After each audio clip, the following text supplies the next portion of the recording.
वाढती लोकसंख्या, वाढते शहरीकरण, औद्योगिकरण इत्यादी कारणांमुळे शेत जमीन कमी होत चालली आहे।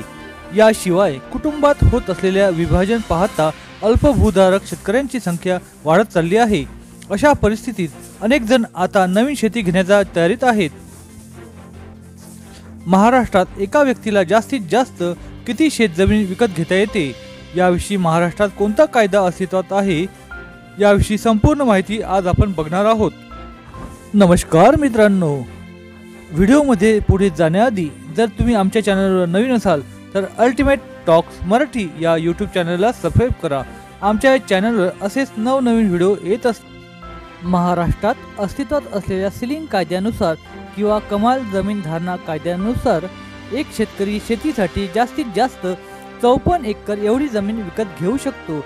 जर जमीन पूर्णपणे कोरडवाहू असेल तर तो 54 एकर कमाल जमीन विकत घेऊ शकतो। जर जमीन 12 महिने बागायती असेल तर एक शेतकरी कमाल 18 एकर जमीन विकत घेऊ शकतो। जर समजा 12 महिने पाणी पुरवठा नसेल तर वर्षातून कमीत कमी एक पीक घेता येणारी जमीन असेल तर कमाल 27 एकर जमीन विकत घेऊ शकतो। तसेच जर हंगामी बागायती जमीन असेल तर कमाल 36 एकर जमीन एका शेतकऱ्याला विकत घेता येते। जमीन धारणा कायदा जास्तीत जास्त किती जमीन एका शेतकऱ्याच्या नावावर असू शकतो हे सूचित करतो। मात्र महाराष्ट्रात शेतीची कमीत कमी किती जमीन खरेदी आणि विक्री करता येते याबाबत कायदा अस्तित्वात आहे, याविषयी अनेकांच्या माध्यमातून प्रश्न उपस्थित केला जात होता। आता महाराष्ट्रात तुकडेबंदी कायदा लागू आहे। म्हणजे सोप्या भाषेत सांगायचे झाले तर जमिनीचे तुकडे पाडून कोणाला जमिनीची खरेदी विक्री करता येत नाही। महाराष्ट्रात लागू असलेल्या तुकडेबंदी कायद्याअंतर्गत एक शेतकरी किमान किती जमीन विकत घेऊ शकतो किंवा किमान किती शेतजमिनीची खरेदी विक्री होऊ शकते हे ठरवले गेले आहे। या कायद्यानुसार राज्यात एक शेतकरी किमान बागायती जमीन असेल तर 10 गुंठे आणि जिरायती जमीन असेल तर 20 गुंठे जमीन खरेदी करू शकतो किंवा विक्री करू शकतो। तुकडेबंदी अधिनियम 1947 नुसार या तरतुदी लागू करण्यात आल्या आहेत। तरी पण महाराष्ट्रात राज्य शासनाने नुकत्याच काही दिवसांपूर्वी तुकडेबंदी कायद्यात बदल केला आहे।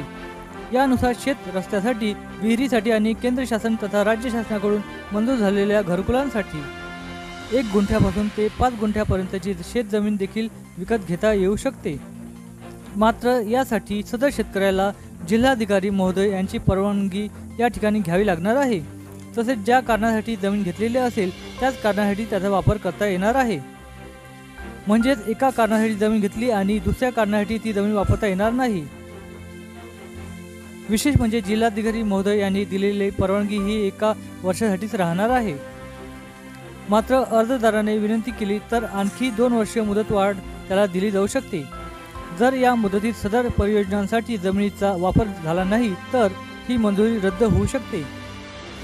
मित्रांनो, तुम्हाला हा व्हिडिओ इन्फॉर्मेटिव्ह वाटला की नाही हे आम्हाला कॉमेंट करून नक्की सांगा व असेच नवनवीन व्हिडिओ पाहण्यासाठी अल्टिमेट टॉक्स मराठी या यूट्यूब चॅनल सबस्क्राईब करा। धन्यवाद।